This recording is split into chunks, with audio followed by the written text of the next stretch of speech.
Hi, welcome to No Time Like Joe Time. If you're like me, most of your life you've been watching TV shows, learning lessons from the TV that your parents should have taught you, but they don't because they kind of don't like you and they usually just send you out. You know, the normal childhood experience. And also, if you're like me, you don't tend to have a lot of original thought. Most of your language comes from quotes. Well, that's me, but on top of that, I actually found a lot of philosophy in the shows I watch. And I thought to myself, wouldn't that be fun if I made a podcast where we talk about this stuff?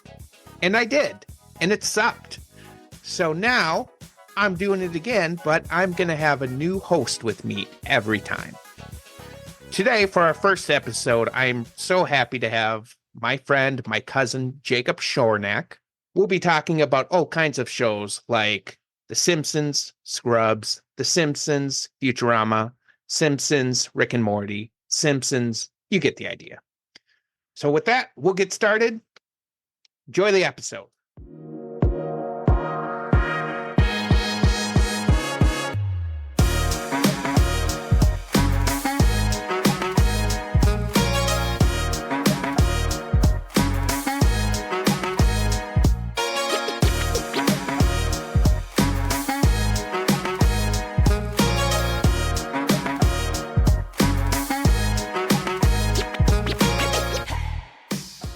Hey man, thanks for being my first guest for this. Really excited. Yeah. Of course, man. I'm happy to be here. Yeah. Hey, listen, I gotta be honest with you. I looked over the outline that you sent. Yeah. And I gotta be honest, some work. Oh, really? Yeah. I don't want to say it's bad, but okay. It's bad. Yeah, well, I appreciate you being honest, I guess. Yeah. What do you have any input or? Oh, I have a ton of notes. Listen, Okay. all right. So first of all, I think you need to change the name of it to Suck It, Joe, the Jacob Hour. Honestly, let's just not make it about you. Let's make it about me. And I think we just need to have the entire podcast being me talking and maybe you just sitting there quietly looking kind of handsome. And maybe, honestly, you probably don't even have to be sitting there. How about like you could go grab me a donut? I wouldn't be opposed to that. Okay. Thanks for sharing. Just if I can give a couple notes. No. Remember, this is this Jacob show. Yeah. Okay. Well, we can edit this part out if you really don't like it. But like, it is technically, hypothetically, my podcast. So I kind of do feel like maybe I should talk a little bit. And for the donut, dude, I'm in Minnesota. You live in Chicago. So for some reason, the audio cuts out here. So I'll walk you through what happens. So after saying to Jacob he lives in Chicago, Jacob says, well, you better start driving. And I'm like, no way, that's crazy. Chicago's a far drive. And he's like, well, that's the only thing that will matter. And I'm like, no way. So that's pretty funny, huh? It's pretty good. You're probably laughing while you listen to this. You're probably like, wow, that was some real creativity there. So I'll give you a little bit of time to finish laughing, and then we'll continue the podcast. So yeah, I hope that was a good laugh for you. Okay, well, that was fun and stupid. I love that. When I was younger, I don't know if you were like this, Jacob. Whenever I'd see a bit like that on TV, I never knew it was real. Like there was Jay Leno had this time where they collaborated with like the WWE or I don't know what, but Hulk Hogan like came on and like I thought it was real. Like Hulk Hogan actually came and fought with Jay Leno. Kevin Burbank had a fight. I was like, I can't believe Hulk Hogan did that. I once respected him. and, and then I realized it was fake. Well, I mean, if you want to talk about like your entire world comes shattering down of like, I thought I knew how this was, and you're like, oh my gosh, like all television, one way or another, is scripted. Is I had friends that just did House Hunters, Yeah. And I'd always thought with House Hunters, it is the real estate agent finds 3 random houses and they are like, oh, wow, these are great. And then they pick the one that they actually like. No, learn that they've already purchased their house. They then have to go to look at 2 random houses that they're not even interested in no way. Like, again, already bought their house, help them move into their house type of thing. And yeah, they literally have to go around and be like, wow, I really like this of this house and this of this house, but I guess I don't like the brick of this other house. And I'm like, hold on, you're telling me that like this is not real? It shattered my mind, broke everything like of what I thought I knew about the world. Yeah, I've heard that one. And I have to think that those people are really good actors, because if it was me and I was at the home I liked, I'd be like, I really like this one. Yeah. Wink. And then at the others, I'd be like, I'm torn if I'd be like, oh, yeah, this one. Or if I'd be like, God, that could have been my bathroom. I know, right? Which way do I go? I know. Well, yeah, and they were saying they had to like spend minutes just staring at each other, of like, just nodding, because then they're gonna edit that together and be like, good point, good point. It makes so much sense, but it also is just one of the funniest fucking things I've ever heard. Yeah.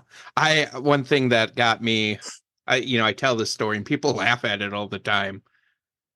People will talk about like when they first realized Santa Claus wasn't real.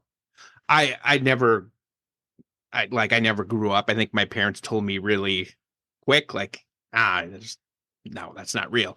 But what I do remember is when I first found out wrestling was fake. I was watching wrestling, and my Was this dad. with Grandpa? Nope. Okay. Nope. Okay. I was watching wrestling, and my dad came in. He's like, "We're gonna watch boxing," and I go, Right. "But wrestling's on." And he goes, "It's fake." That was the last time I ever watched wrestling. And like for a while, I'd tell that story traumatized, and people would always laugh at it. And I'm like, it's not funny. And I saw this episode of The Simpsons, and I was like, you know what? This was like me. Okay, so quick pause. What has been your exposure to The Simpsons? Like, when did you start watching? What was it like for you to watch? I know when it first came on, it was very controversial. So I'm just curious, like, what that experience was for you.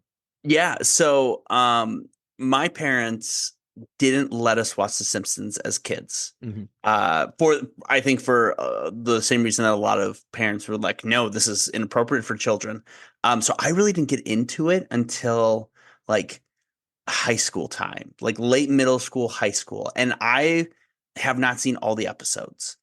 In any way. I mean, there's what, 33, 34 seasons. There's no way to watch like 34, 760 episodes. So yeah, far. honestly, Still like, going. Listen, I can binge a lot of stuff.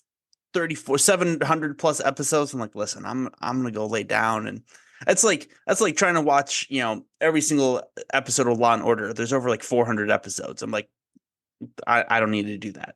So I've not seen every episode. I've not seen, I'm not deeply versed within it, but I have the times that I have watched it and the things that I have consumed of it is a show that is smart, it's funny, it's I'm confident. In fact, I would put money down that the writers and creators are time travelers, because the number of things that they predicted is terrifying, but also amazing. So I'm like Back to the Future in it, of like, okay, Yeah. what do I need to? I'm gonna watch this. That's really what I have to do. Just watch The Simpsons. Figure out like where am I gonna put my next bet on Cubs to win the World Series in 2043. Yeah. How about yourself? I know you mentioned that before we started recording that you kind of been more versed in it. So what was your experience? My parents started letting me watch it at day one. I was like 5 and they're like, check this out. So well done, Dan and Janet. Yeah. Well done. I don't ever remember a time not watching The Simpsons. And it's also funny about comparison because now it's like one of the more tamer shows on TV. Like, so just. Well, I laugh. So Morgan and I, we watch, it's, part of the same family, Animation Nation. We watch Bob's Burgers every night before we go to bed, as we're going to bed. And I noticed for the first time, or maybe like just realized, but noticed for the first time that there's that disclaimer at the beginning of viewer discretion advised. This may not be appropriate for all ages.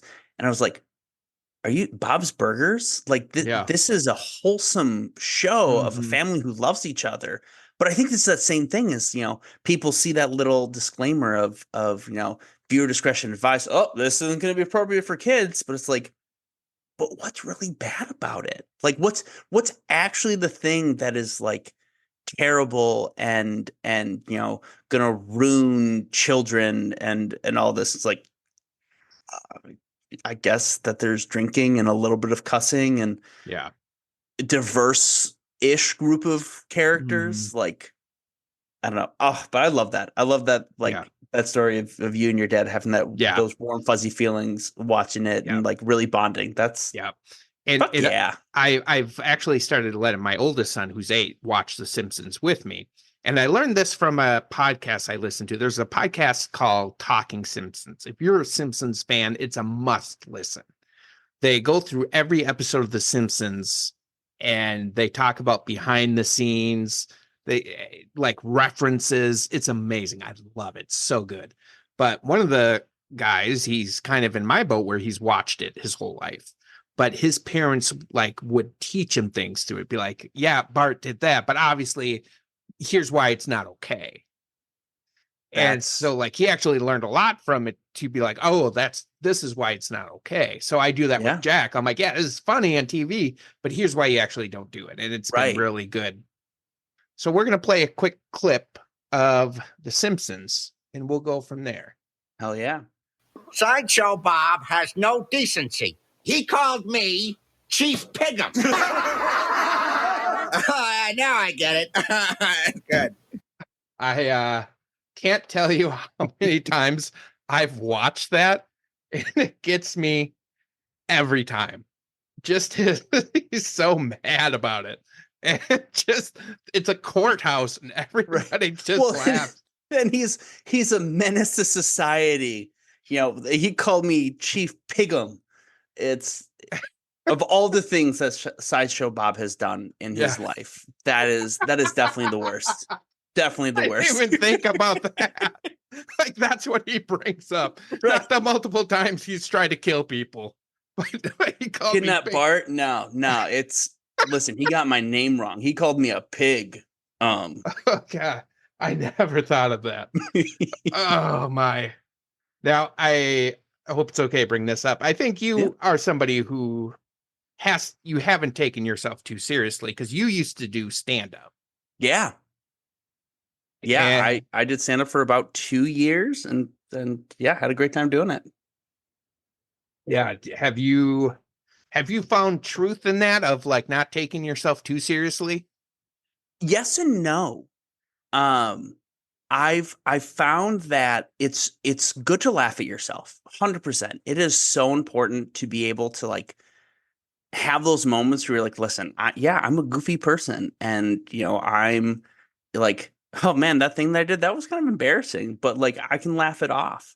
But I think there's also like this really important truth of being like, sometimes it's okay to be like, listen, this is not a laughing time, and like everyone else could be laughing, be like, I don't think that's funny. Yeah. Like I love that episode. I love that scene kind of for 2 reasons. It's it's funny because he's, kind of, as I said before, with, that's the worst thing that Sideshow Bob has ever done. Police officer who completely misses the mark of kind of this terror to society. But also it's like he didn't get the joke. He wasn't a part of it and for me, it kind of looks like he's like, oh, yeah, that was funny. Like, he's behind the curve a little. Yeah. I now, you said sometimes like, hey, I don't think that's funny. Do you find that more like if you see somebody else being the butt of the joke, or is there times that it's you as well where you're like, no, I don't want to laugh at this. This isn't funny to me. Yeah. I a lot of the times it's when it's like pointed at me, when I'm the butt of the joke, is the times when I'm like, man, that's hard to swallow. Yeah. But it's, but it's also like I think there's a difference between someone finding something funny because they are like they're a part of it versus, we're making fun of you, we're ridiculing you because you're here. Because like, just missing the mark, I guess. Yeah. When I saw that, one thing I always think about, and this was kind of like a motto for me growing up, that if I don't laugh at it first, if I don't laugh, they will. And I've learned to get ahead of it almost. And I use a lot of self-deprecating humor to kind of help. And the reasons I do that, one, it's kind of easy humor. But two, I know what I'm sensitive about. Yeah. What I'm not. Like I'm not the most in shape guy. And there's days I'm like really sensitive about that. I'm like, I'm not going to joke about it. But then there are other times I'm like, yep, I got to do better. And I was at my last job and I was talking with a lady and she's like, yeah, I got this huge Christmas tree in the back of my van, but I think I'm going to leave it in there because it's good to have back weight in, your car. And I go, yeah, whenever my wife wants, a lot of weight in the back, she's just like, Joe, get back there. And at that time I found it funny. And a lot of times, like if I know I did something, another one, I think this actually illustrates it a little better. So I was at my desk and the building I was at, people could come in from different buildings and work there. Well, there was this lady who was in the cubicle next to me and I had to do a meeting. So I picked up my stuff and I dropped my mouse, dropped my laptop, and I'm like, oh, that's cool.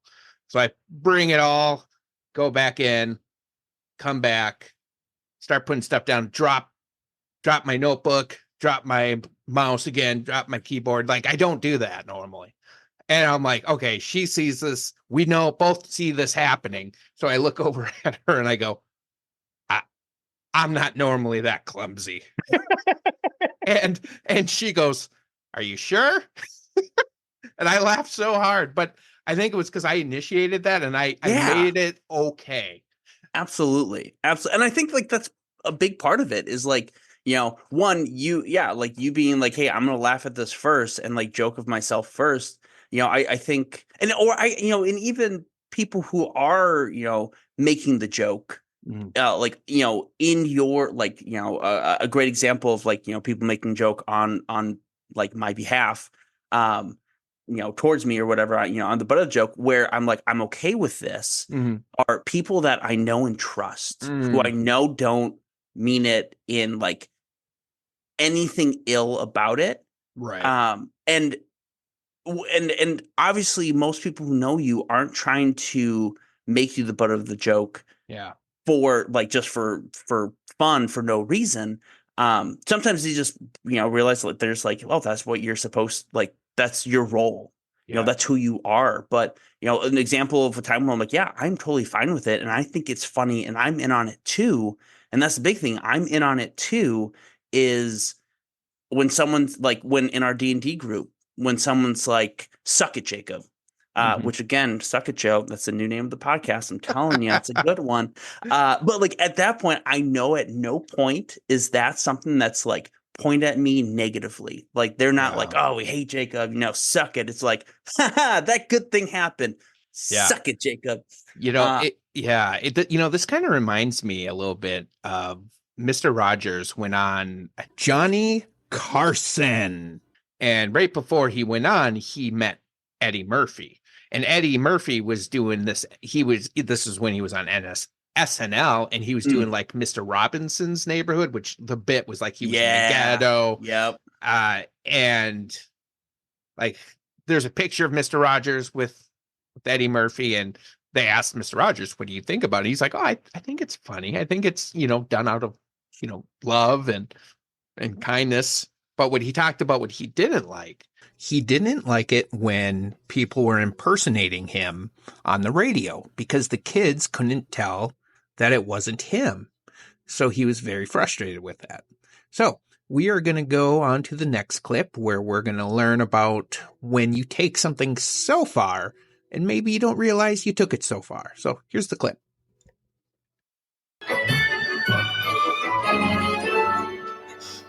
Hey, Mo, you got change for a 5? Yeah, sure thing, Lenny. A snake in a cash register. Great prank, fellas. Great. Oh, I'm going to be sick tonight. Hey, Mo, you want to smell my flower? Do I? Oh, I'm burning up here. Taking advantage of my alcohol-soaked clothes. Oh, it's funny, and it makes you think. Oh, I need some coffee before I black out. Homer, pass me the sugar. This is gonna be great. Oh, jeez. Oh, there's sugar all over the bar now. That's not funny, Homer. Yeah, we were just messing around, and you had to go too far. How many people want Homer banned from this place for life? Yeah. Oh, come on, everybody. This bar is like a tavern to me. Yeah, sorry, Homer. You should have thought of that before you gave me the old sugar me do. I'm taking your caricature down from Mount Lushmore, and I'm pulling your favorite song out of the jukebox. It's raining, man. Yeah, not no more, it ain't. Ow. Ooh. I love that Homer's favorite song is "It's Raining Men." It's great choice. Great choice. That wasn't planned, that Mr. Rogers reference, but it actually kind of works well as I think about it because, you might think like this whole parody of being in this ghetto neighborhood would be like this huge offense, or like Cobra in the cash register. Yeah. But it's something like I would not have guessed either. Like it's the radio that he really had a problem with because he's like, the kids don't know it's not me, and I don't like that. And I think that was kind of my lesson of why I also like self-deprecating humor, kind of like I said, because I know where the line is, and I don't always know where the line is with somebody else. 100%. 100%. I'm the same way. Like I can make fun of myself all day, every day. Let's go. Like, but I know where I'm at. I know, like, as you said, like, body image stuff. There are times when I'm like, that is off limits for me. Like, I'm not even going to talk about that because I feel very insecure. And so like, I don't want to go there. Or if I do go there, it's one of those like, oh man, like we're really getting down on ourselves and it's less funny. It's more just deprecating. But for other people, it's just like, we don't know where they are all the time. Yeah. Have you ever been a part of like either a group or a situation where people have like teased somebody and you can clearly tell like it's not going well? While you think about that, I got a story that I think fits this really well. So this is years ago. My brother and his wife, they've been married for like, I don't know, 15, 16 years, long time. I mean, 2006. Yeah. Okay. So 17 years now. Yeah. And this was before they had kids. I'm glad you know more about my brother than I do. I mean, I was at the wedding too. So like, So yeah, it was before they had kids. Me and my dad were at my brother's house, and my dad and I were going to go get McDonald's. And my brother was like, well, I can't because, Kelsey's making soup for us. And I'm like, oh, I'm going to give it to my brother. I'm like, oh, nice. You're going to have soup, Jer. Enjoy your soup while we get McDonald's. And I'm like, oh, I got him good. Well, then like the next week, so went to the VFW and my sister-in-law was there and she's like, hey, I got a bone to pick with you. And I'm like, yeah. And she's like, you really hurt my feelings when you were over and you were making fun of my soup. And like, it didn't even register with me that she could take it that way. And I was like, whoa, yeah, I get why you feel that way. I'm so sorry. And that was just such a valuable lesson that like, I saw it as innocent fun. I didn't mean it by anything, but it really hurt her. Yeah. Yeah. I mean, and I'm racking my brain trying, like, I notice the fact that I've been a part of those instances. And of course, at this moment, when I'm wanting to pull one, it's not coming. But I absolutely know that there have been times when I've been a part, like, I've been the one making the joke. And someone later comes up to me, he's like, hey, that made me feel really uncomfortable, or that made me not feel valued. Yeah. And that hurt. Yeah. And it's one of those, like, that is not how I intended it. That Yeah. like, but I love, I can't remember who said it, but intention means nothing. Like what you intended means nothing. Yeah. What matters is how that person felt. Yeah. Like that's honestly, I would argue that that's more important. Yeah. There's a saying, we judge ourselves by our intentions. We judge others by their actions. Yeah. Yep.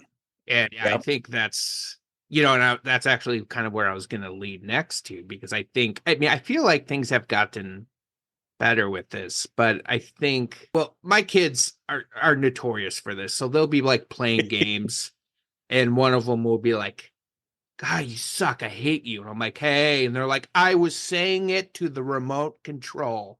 And I'm like, no, you weren't. You were saying it to your brother. But like, don't let them ever play Mario Party. They they have. But they don't anymore. Yeah, I was about to say, are either of them still alive? Because that's how friendships are ended. Well, they united against me, who whooped their butts. Oh, you got to give them a common enemy. Absolutely. And then remind them that you can beat them in any old system because you grew up on that. I'm just that good. There's times, I mean, you see it a lot with bullying where people are like just mercilessly picking on this kid. And they're like, hey, we were just joking. Yeah. It's a big deal. And I think there's still a little bit of that where, because I think this is funny, you should think it's funny. Right. And if you don't think it's funny, that's your problem. Right. This was my intention. My intention was for it to be funny. Yeah. Why aren't you getting the joke? Because it wasn't funny. Yeah. And sometimes it's, you don't know what's behind it. I mean, again, I think that clip's perfect. Just, you wouldn't think the sugar cap would be the one that Mo gets upset with. Yeah. But it reminds me, I just recently, so Morgan and I just got Apple TV. Oh, nice. Because we got new phones and we're gonna get the free subscription. And so I finally finished Ted Lasso. And nice. Which, if you haven't watched it, go watch it. Yes, it is a fantastic show that is like so positive, like for mental health, for like positive masculinity, positive femininity, like everything.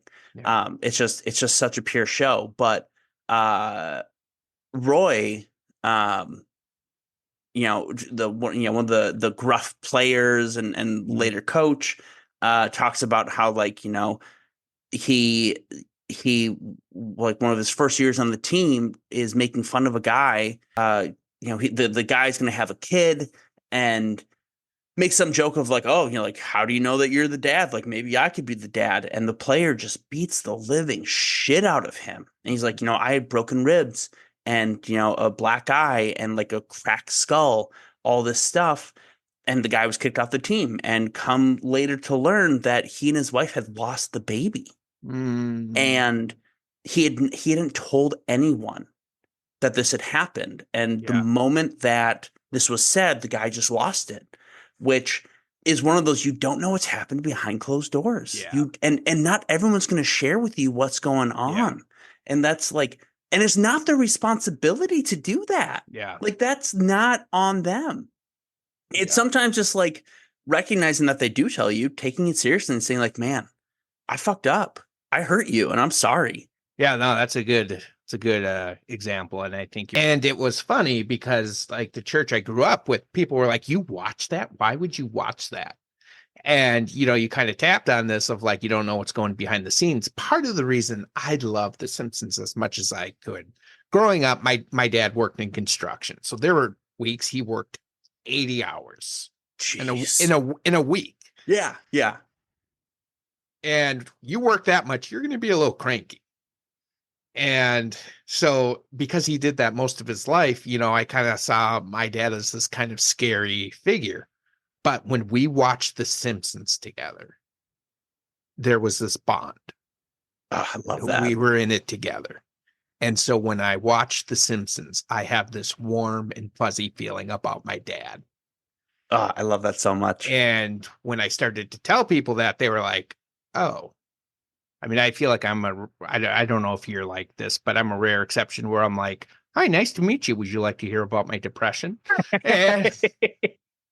But most people, they're not gonna talk about it. Yeah. And it's really difficult topics. And I think if we knew behind the scenes, we'd be a lot more careful. Again, I love humor. I love comedy. Absolutely. It's how I get by. But, and I think you're right, too, that the people who I love the most, I feel a little bit more comfortable teasing a little bit. Yeah. And I don't think I tend to like really rip into people a lot. Like I'll do a little zinger here or there, but somebody who like a coworker or somebody, I can't think of the last time I like ragged on a. Yeah. I mean, and I also love comedy and humor and laughing. But also there are times when it's like, listen, I'm not part of the joke, as with Chief Piggum, or the joke being wrong, with Homer spilling which obviously like that's the joke within The Simpsons is spilling the sugar, is first of all, don't ever mess with the man's coffee. Like that's really where he went wrong. Yeah. But it's also like, the joke is clearly this is so lesser compared to being, assaulted by a cobra or having your shirt lit on fire. But it's also like, okay, that didn't follow the code more or less of what the jokes were. And so having like being one who loves comedy, there are also times when it's like, listen, again, like, I don't want this. I don't want this laugh, or I don't want to be the butt of the joke. Like within a lot of my circles, I am the butt of the joke. And 9 times, like, within the D&D group, I love it. I love it because I know that it is a loving and welcoming group. There are other areas where I'm like, listen, like at some point you got to see me more as just the butt. Like I'm a diverse, interesting individual that has a complexity galore. And so, yeah, I just think it's like always keeping that in mind is like, what's the intention behind the joke? What's the intention behind anything that we're doing? Yeah. And how can this be perceived? How is this being received by another person? And part of that is on them. Again, going back to the Ted Lasso example is like, we don't always know what's going on, but sometimes you just got to like, it is a little bit on, if something really upsets you, you got to tell someone. But at the same time, like, I don't know. Don't take yourself so seriously, but also like take yourself seriously. Yeah, I know it's finding that balance because it's like, because one thing, if we just showed that first clip with Chief Piggum, I definitely I love that's what we're calling him. I love we're like, we're like, that's his name. And like, I'd bring up like, what I'm not advocating for is laughing at everything. Yeah. I'm not. No, definitely not. Yeah, I'm not saying like, if you recently got divorced and people are like, about time, Like if that's something you're sensitive about, you don't need to laugh at that. Or, or like if somebody's clearly being mistreated, like, no, that's not something to laugh at. Right. And, then on the other side, if, if I dropped a controller or something and I was like, ugh, like I could have got really upset when that girl was like, "Are you sure?" When I dropped my stuff, but I know I opened the door for that. Yeah, absolutely. And kind of being aware of that. Have you find any good strategies, like if humor is going on that's not landing, how to either deflect it or to kind of say, "Hey, not working for me, guys." New Jacob or old Jacob? And I say that as like someone who's been to a ton of therapy, who's like, listen, how do we like use our voice and know that we have a voice? So I'm the type of individual, kind of give you two sides of it, for myself when I use humor and when others use humor. Is I, in very stressful situations, I divert to humor. When I'm like, I am uncomfortable, I'm going to go to humor. Yeah. And I was talking with Morgan not too long ago. She goes, when you do that, because I did it in a conversation with a friend, and I got done, and Morgan was like, that really is off-putting. It's like, well, what do you mean? She goes, well, you're basically like, it feels very defensive when you just immediately jump. Like it makes the other person feel very defensive when you just jump to humor when you're in like this genuine, deep conversation. And I was like, oh, I didn't think about that. I'm just, I'm feeling uncomfortable. I'm assuming they feel uncomfortable. So I just want to cut the tension and laugh about it and be like, yeah, we're like, let's not take ourselves too seriously. But sometimes like people don't want to laugh. Sometimes they're like, hey, I want to sit in this discomfort. I want to be with these uncomfortable emotions. They're important. Yeah. And so having that ability to like have someone who loves you be like, hey, that wasn't like, this is what you're making people feel, is a great eye opener to be like, oh man. But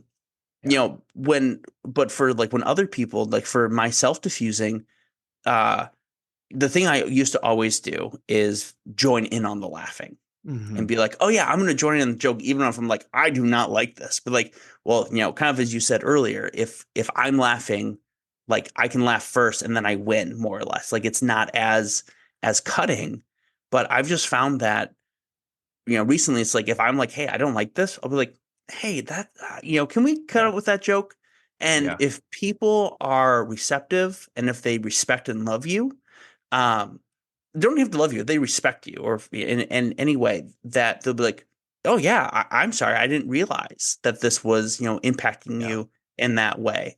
And I think it's just really like using your voice and expressing that this is how this is making me feel. Because again, people don't know what's going on behind closed doors. People can't read your mind. So gotta just, use that voice. Definitely. One strategy sometimes I'll do is, if something comes up and they're like, ha ha ha, like I don't know, we'll go back to weight. Ha ha, your weight, you fatty. And quick pause. I have to say, if you want to have fun with something, play some Pokemon games and name your character Fatty. Because there was one where I beat somebody and they go, and I named my character Fatty, and they go, well, I'm not going to take this personal, Fatty. And it was so perfect. But oh my God, yes, that is amazing. But if I was, on one of my sensitive days and somebody was like, haha, got a Shamu over here or something, I think I'd give like a ha, yeah. And I'd be like, yeah, no, it's been tricky for me lately. Yeah. I've been having a tough time with it where it's like, I feel like I'm both communicating and not putting myself in a spot where like I'm confronting. And most of the time, if they're like, I feel like 9 out of 10 times they're like, got it. But occasionally, then you have to just be like, hey, actually, this isn't funny anymore. And it's tough because I feel like usually if that happens, those are the people who are like, you can't take a joke. Right. Can't Right. take a joke. And you're like, oh, cool. I don't need you in my life anymore. Yeah. Like, like you're clearly not the type of person that I want to be around because you're not like, you don't respect me at that point. If you're like, you can't take a joke, it's like, listen, if I thought it was funny, I would be right there with you. But this is not, or, I just like, even going to, it's that intention, with the scene, with the Simpsons scene that we just watched is like, if someone calls you Shamu, okay, what's the intention behind that? The intention is to hurt you. Yeah. Like that's really what it is. It's like, they're laughing about it. Others might be joining in, be like, I get that reference. That's a good one. Yeah. But like the true intention there is to be hurtful.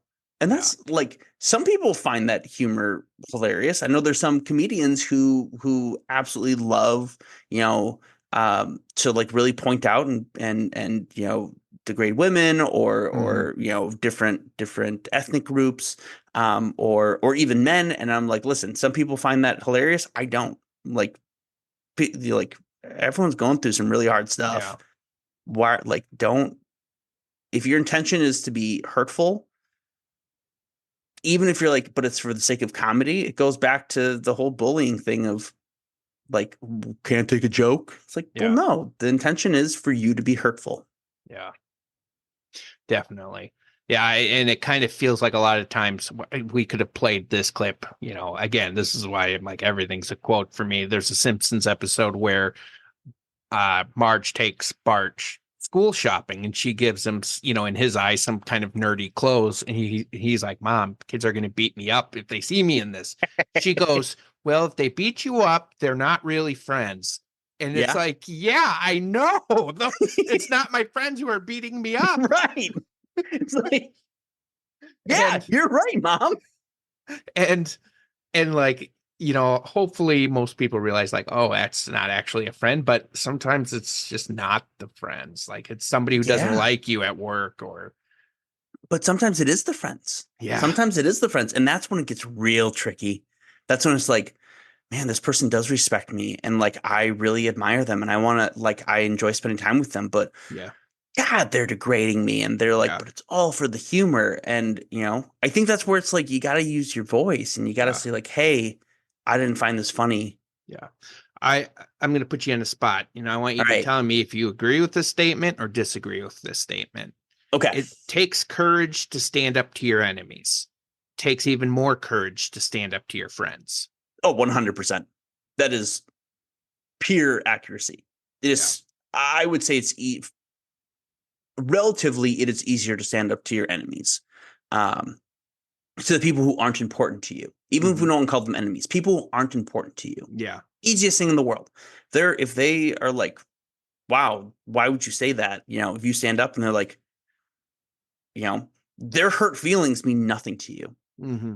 In the regards of you're speaking, hey, this is how this made me feel. And if they're like, screw you, you're like, yeah, okay, like that means nothing to me. Like I've lost nothing. You are not important to me. And the relationship that we have, or the interactions we have are nothing. Where standing up to a friend, I mean, that's some Harry Potter shit right there. Like that's some Neville Longbottom. Just standing up to your friends is one of the hardest things, and literally being like, hey, man, I don't like this. I don't like the name calling. I don't like, the way, like, the little comments that you're making. Like, I feel bad about X, Y, and Z. And to have to say that to someone who you admire and respect, and that the relationship does matter, scariest thing, because you're, one thing that my therapist will say all the time is doing something where there's consequence. Where there can be a consequence is hard, but it's worth it. And I think that's where it comes in with those friends, that standing up to them is like, it's hard, but it is worth it, either for strengthening that relationship or recognizing that maybe they weren't a friend. Yeah. I mean, I think there's so much that can be learned from, TV and The Simpsons. I mean, Yeah. 34 years of content. It's going to teach you something. Yeah, exactly. So as we wrap it up, I got a kind of a couple speed round questions for you. Yeah, let's go. First, which clip did you think was funnier? Honestly, I thought the one where in the bar with Mo, with Mo and the boys and Homer and his prank not going over well. Partially, obviously, it's a longer clip. On YouTube, it's like a minute and a half versus like 11 seconds. Yeah. But I just I love the extra parts at the end with like getting taken down from the what is it, Mount Rushmore. Or the Hall of Honor, whatever it is, the Wall of Honor, and then again Homer's favorite song being is Raining Men. Like those little things, it's like or Homer being like, it's not even like the pranks that I think are funny, which I laughed hysterically. I'm like, oh, you got me, like getting my alcohol so close, but it's the it's like, oh guys, this pub is like a tavern to me. I'm like, oh, Homer. There's a lot of cool. I love the. You had to go and take it too far. Use that. I will say I'm on the other side.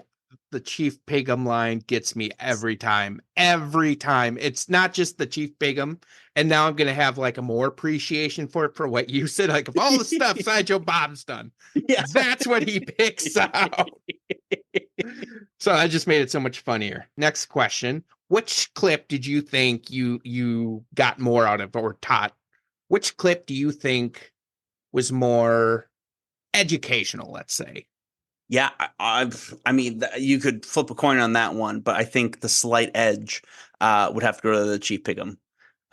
There's so many little nuances within it that I think are just like, you can take it in so many different directions. Like we could have done an entire episode and talking about completely different things within that same clip. All right, this is getting funny because now actually I would say the other one. I felt like that one had more teaching because it just went longer because my thought was like you could break down I think you brought a lot to this. Like you talked about there being a theme to the humor. Yeah. And Homer missed that theme. And I think there's a lot to that. Absolutely. I mean, like again, it was literally a coin toss of like both are so educational. And so good. And then last question, if you had to break down in a clip more, which one would you prefer? I mean, at that point, like if it's really just based on length, it's got to be Most Tavern. It's got to be the pranks. Just because there is more content to go over. There is more of that you can really pull from and get some ideas from. Yeah, and lessons, I guess. Yeah, I agree with you. I think if we had to do a breakdown, I'd go with that one too. Well, beautiful. Thank you for being on here, Jacob. Absolutely. Truly, it was a pleasure. I'm still waiting for my donut. But I'm happy to keep on waiting. Maybe it's just mails have to come back on. I'll mail it. If people are interested, can they reach out to you? Yeah. I'm most active on Instagram. You can find me at JR Shore Lunch. That's SCHOR Lunch. And that's really where I'm most active, is on Instagram. So check me out there. It's just kind of my personal diary of the things that I'm like, this is fun this week. Yeah, definitely check it out. Jacob's got a lot of character. You'll love it.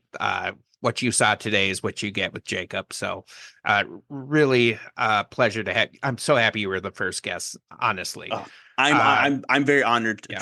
Truthfully, so honored to have been the first guest, and I'm excited to see where this adventure goes. Yeah, I mean the 13 other people I asked were busy, but in the end, I'm not. I don't know. I didn't hear any of that. For me, guys, I have another podcast. It's called Two Voices, One Story. It's very different from this podcast. It chronicles like my mental health in season 1. Season 2, which we're on right now, is talking about our son who had a lot of medical issues at birth. But if mental health is something you're interested in, or just want to hear somebody's experience to know you're not alone, go check that out. Again, Two Voices, One Story. We're working on our social media presence. I have no idea how to do it. I'm frickin' 39. I don't get it. I don't know how that stuff works. So I'm still figuring out Google. Are you still using Ask Jeeves? Yeah. This might be my end, like after the credits roll. Yeah. So funny story, as you know, Jacob, every time we meet on D&D, every time I'm like, let's get on Skype, guys. And they're like, do you mean Zoom? I'm like, Zoom? oh yeah. I'm like, shit, I got to remember my login for Skype. How do we download that? Yeah, it's just like, I'll say it and everybody's like, what? And I don't know. I don't know why Skype isn't. For you. Skype, if you want to come back, sponsor us. Yeah, right. Honestly, the number of times that Joe mentioned Skype, you guys be back in business. We start recording on Skype and it's just like, I can't hear anything. All right. Well, thanks everybody. I hope you enjoyed it. We'll see you next time. Bye.